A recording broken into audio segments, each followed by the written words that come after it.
శ్రమ దినాలన్నీ మీరు పాటిస్తేనే ఈ దినాలు గడుస్తాయి, లేకుంటే గడవవా? గడుస్తాయి కదా. మీరు ప్రార్థన చేసినా గడుస్తాయి, ప్రార్థన చేయకపోయినా గడుస్తాయి కదా. మీరు ఏం చేసినా దినాలు గడుస్తాయి. కానీ మనకి మేలుకరంగా ఉండాలని చెప్పేసి ఒక దినాలని ఏం చేశారు? లెంట్ అని చెప్పేసి ఒక శ్రమ దినాలుగా ఎంచుకుని ఏం చేశారండి? వీటిని మనము వెంబడించాలని చెప్పేసి మనము చూస్తూ ఉన్నాం. ఎందుకని? దేవుడి దగ్గర కావాలి. మన లోపల ఏదైనా లోపం ఉంటే దాన్ని సరి చేసుకోవాలి. ఏదన్నా మన లోపల ఏదన్నా ఒకవేళ ఇంకా ఏదన్నా దేవునికి వ్యతిరేకంగా ఉన్నదేమో దాన్ని మనము సరి చూసుకోవడానికి ఈ యొక్క లెంట్ని మనం ఫాలో అవుతున్నాము కదండి. చాలా సంఘాలలో లెంట్ని ఫాలో అవుతున్నారు. కొందరేమో ఈ యొక్క అంటే అండి ఈ యొక్క బసవ బుధవారం నుంచి స్టార్ట్ చేస్తారు. కొందరేమో 40 days వచ్చినట్టు స్టార్ట్ చేస్తారు. అది వారిష్టం. వాళ్ళు ఎన్రోల్ చేసినా అది ఉపవాసమే దేవుడి కోసం చేస్తున్నారు. దేవుడు వాళ్ళని దీవిస్తారు కదా. దేవుడితో వాళ్ళు దీవిస్తాడు. దేవుడితో వాళ్ళు దీవించకుండా ఉండడు. మరి ఈ యొక్క ఉపవాసమే మనకి మరి ఆధారమా? మరి ఉపవాసమే మనము అంటే మన యొక్క కడుపు కాల్చుకుంటేనే దేవుడు చూస్తాడు, లేకపోతే చూడడా అని మీకు అనిపిస్తే చెప్పండి. ఉపవాసంలో కేవలం మన కడుపుని ఖాళీగా పెట్టుకుని ప్రార్థన చేస్తేనే దేవుడు ఆలకిస్తాడా, లేకుంటే ఆలకించడా? చెప్పాలి. మీ అభిప్రాయం ఏంటి అమ్మా? ఆలకిస్తాడు కదా. కానీ ఒక దగ్గర ఉంటుంది, మీరు ఈ యొక్క ఉపవాసము చేయనప్పుడు అని చెప్పుంటారు కదా. ఉపవాసం చేయనప్పుడు మీరు ఏం చేయాలి? మీ హృదయాన్ని, మీ బట్టలను కాదు, మీ హృదయాన్ని చింపుకోమని చెప్పి ఒక దగ్గర ఉంటుంది కదా. ఇంకో దగ్గర ఏముంటుంది? యెషయా 58వ అధ్యాయము 3వ వచనం ఏముందమ్మ అక్కడ? మేము ఉపవాసం ఉండగా నీవెందుకు చూడవు? మేము మా ప్రాణమును ఆయాసపరుచుకొనగా నువ్వెందుకు లక్ష్య పెట్టవు అని అందరూ. మీ ఉపవాస దినమున మీరు మీ వ్యాపారము చేయుదురు, మీ పనివారి చేత కఠినమైన పని చేయించుదురు. మీరు కలహపడుచు వివాదములు చేయించు అన్యాయంగా గుద్దులాడుచు ఉపవాసముందురు. మీ కంఠస్వరము పరమున వినపడకుండానట్లుగా మీరెప్పుడూ ఉపవాసం ఉండరు. అటు ఉపవాసము నాకు అనుకూలమా? అటు ఉపవాసం నాకు అనుకూలమా అని చెప్పి దేవుడు మాట్లాడుతున్నాడు. హల్లెలూయా. మరి ఉపవాసం అంటే ఏంటి? ఉపవాసం అంటే అర్థం ఏంటి? ఉపవాసం అంటే మీ యొక్క ప్రాణాన్ని మీరు ఆయాసపరచుకోవడము కదా. మీ కంఠస్వరము పరమున వినమన్నట్లుగా మీరు చేయడము, ఇవన్నీ ఉపవాసానికి ఒక అర్థం ఇస్తాయి కదా. కానీ నిజమైన ఉపవాసం అంటే ఏంటి అని చెప్పేసి చాలామంది తెలియదు. మీరండి ఉపవాసంలో ఉన్నప్పుడు వింటారా, మీరు ఆకలిగా ఉన్నవారిని పిలిచి కడుపు నుండి ఆహారం పెట్టండి. ఆ తృప్తి మీరు తిన్నంత కదా, మీ కడుపు నుండి తిన్నా కూడా ఆ తృప్తి రాదు. మీకు అంత తృప్తి వస్తుంది. ఆ మాట ఎక్కడుంది? అది యెషయా గ్రంథంలో 58వ అధ్యాయము 7వ వచనంలో చూడండి ఏముందో. నీ ఆహారము ఆకలి కొని వారికి పెట్టుము, నీ రక్త సమ్మతికి నీ ముఖము తప్పించుకుంటటయో, దిక్కుమాల బీదలకు నీ ఇంట చేర్చుకున్నటయో, వస్త్రహీనుడికి నీకు కనబడినప్పుడు వానికి వస్త్రములు ఇచ్చుటయు, ఇదే కదా నాకు ఇష్టమైన ఉపవాసము. హల్లెలూయా. ఏదంట? ఆకలి ఉన్నవాడికి ఆహారం పెట్టుట ఉపవాసము. వస్త్రాలు లేకుండా ఎవరైనా కనపడితే వాళ్ళకి వస్త్రాలు ఇవ్వడం ఉపవాసము కదండి. ఉపవాసం అంటే కేవలము కడుపు కాల్చుకోవడమే కాదు, ఇతరుల యొక్క క్షేమం గురించి ఆలోచించడమే ఉపవాసం అంటే అర్థం. ఏంటండి? ఇతరుల గురించి క్షేమం గురించి ఆలోచించడమే నిజమైన ఉపవాసానికి అర్థము. ఆ తర్వాత ఉందండి ఇక్కడ మాటల్లో, కింద మాటలు ఏమున్నాయి కదా. అలాగను నీవు చేసిన నీకు వెలుగు వేకువ చుక్క వలె ఉదయించును, స్వస్థత నీకు శీఘ్రముగా లభించును. అందరూ ఏం చేస్తారు అంటే స్వస్థత కోసము హాస్పిటల్ చుట్టూ తిరుగుతూ ఉంటారు. మందులు తప్పేం కాదు. కానీ పేదవాళ్ళకంట మనం ఆహారం పెట్టి వస్త్రాలను లేని వారికి వస్త్రాలు ఇస్తే అంట ఆ స్వస్థత ఇస్తారంట దేవుడు. గొప్ప విషయం కదా ఇది, ఎవరు తెలియదు ఈ విషయం. తర్వాత ఆ తర్వాత ఏముంది, నీవు పిలువగా ఆయన పలుకును అంట కదా. ఏముంది అక్కడ, స్వస్థత నీకు శీఘ్రం లభించును, నీ నీతిని ముందర నడుచును, యెహోవా మహిమ నీకు సైన్యము వెనుకటి భాగమున కావలి కాయను. అప్పుడు నీ పిలువగా యెహోవా ఉత్తరం ఇచ్చును. నువ్వు పేదవానికి ఇచ్చి నువ్వు పిలిచినప్పుడు దేవుడు నీ యొక్క ప్రార్థనని ఆ దేవుడు ఆలకిస్తాడంట. స్వస్థత కావాలా, స్వస్థత ఇస్తాడంట. నెమ్మది లేదా, నెమ్మది ఇస్తాడంట. అదంట నిజమైన ఉపవాసం యొక్క అర్థం. హల్లెలూయా, హల్లెలూయా. మళ్ళీ ఏం చేయాలంట, చెడ్డదాన్ని బట్టి మాట్లాడొద్దంట కదా, కదండి. చెడ్డదాన్ని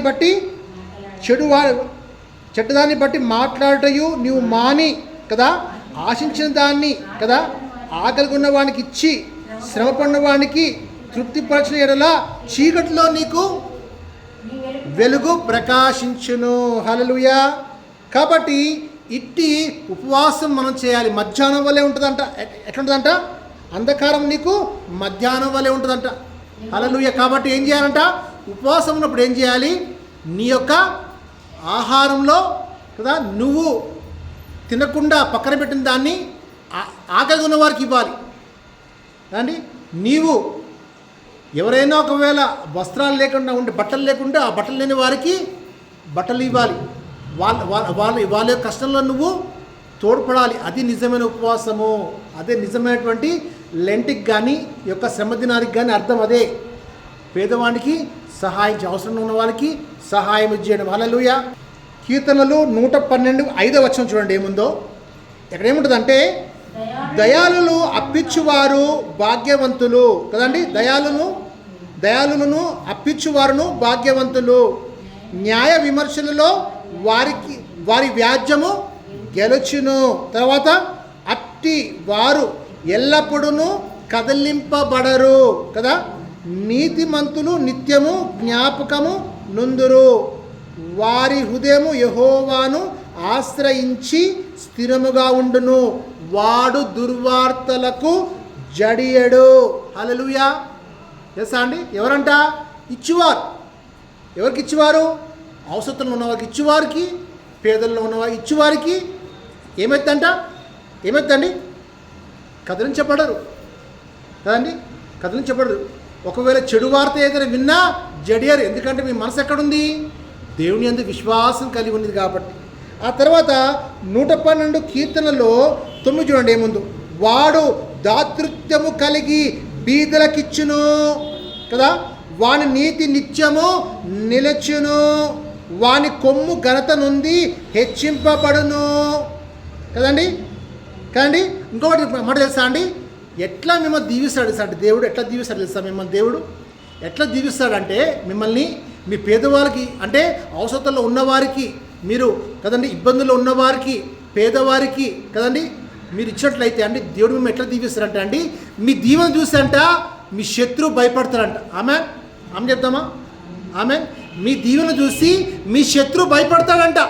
మీ దీవెన చూసి అన్యులు భయపడతారంట. అమ్మో ఏంటి ఇంతగా వీళ్ళు దీవించబడుతున్నారు, ఏంటి కారణము అని చెప్పేసి అప్పుడు వారు ఆలోచిస్తారంట అని చెప్పేసి ఆ మాట చూడండి ఎక్కడుంది.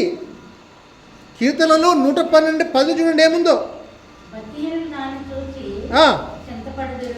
భక్తిహీనులు దాన్ని చూసి దేని చూసి దేవుడు మిమ్మల్ని దీవించడం చూసి, దేవుడు మిమ్మల్ని దీవిస్తుంటే చూసి, మీరు చెడు వార్త వచ్చినా మీరు కదలకుండా గట్టిగా ఉండడం చూసి, ఏంటరా అండి, మీరు చీకట్లో ఉన్నా ఆ చీకటి మీకు వెలుగుమైగా ఉండవు చూసి ఏమవుతారంటే మీరు చింతపడిపోతారంట. అయ్యో ఏంటి మనమేమో ఇట్లా భయపడిపోతున్నాము, ఉనికిపోతున్నాము, మనకేమో దీవెన లేదు, ఎంత కష్టపడినా మనం దీవించబడలేకపోతున్నాం, కానీ వారేంటి ఇంతగా దీవించబడుతున్నారు అని చెప్పేసి ఏమైందంట, భక్తిహీనులు దాన్ని చూచి చింతపడుదురు, వారు పండ్లు కొడుకుచ్చు క్షీణించిపోవద్దు. పళ్ళు కొడుకుతూ మీ మీద కోపం తెచ్చుకొని ఏమవుతారంట, వారు నశించిపోతారంట. కానీ మీరు మాత్రము ఎలా ఉంటారు మీరు, వాడు అప్పుడు మళ్ళీ చందాం 9 వాడు దాతృత్వము కలిగి బీదలకిచ్చును, వాని నీతి నిత్యము నిలచును, వాని కొమ్ము ఘనత నందును కదా, ఘనత నుండి హెచ్చింపబడును. ఎవరికి, పేదవాళ్ళకి ఇచ్చే వారికి దేవుడు ఆ విధంగా దీవిస్తాడు. శత్రువు భయపడతాడు, వణికిపోతాడు మీ దీవెన చూసి. అది ఉపవాసం ఒక అర్థం. ఉపవాసం చేశాను పాస్టర్ గారు, మా శ్రమలు తీరలేదు. ఉపవాసం చేశాను పాస్టర్ గారు, నాకు స్వస్థత రాలేదు. ఉపవాసం చేశాను పాస్టర్ గారు, నాకు ఏ కార్యాలు జరగలేదు. నీ ఉపవాసం చేశాను పాస్టర్ గారు, నాకేం అర్థం కావట్లేదు అనడానికి వీల్లేదు. ఉపవాసం చేస్తూనే ఇవన్నీ చేయాలి. నీవు ఏం చేయాలి? ఉపవాసం చేస్తూనే దేవుని వెతుకుతూనే నీ యొక్క ప్రేమను చూపించా. ఎందుకంటే దేవుడు ఏం చెప్పాడండి ఆజ్ఞలో? నిన్ను వలె నీ పొరుగువాణ్ణి ప్రేమించు కదండి, ప్రేమించు అని చెప్పాడు కాబట్టి అది ఆజ్ఞలో ఒక భాగము. కాబట్టి ఏం చేయాలి?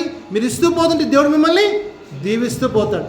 ఇస్తూ పోతుంటే దేవుడు మిమ్మల్ని దీవిస్తూ పోతాడు. ఏది బాగుంటుందో చెప్పండి.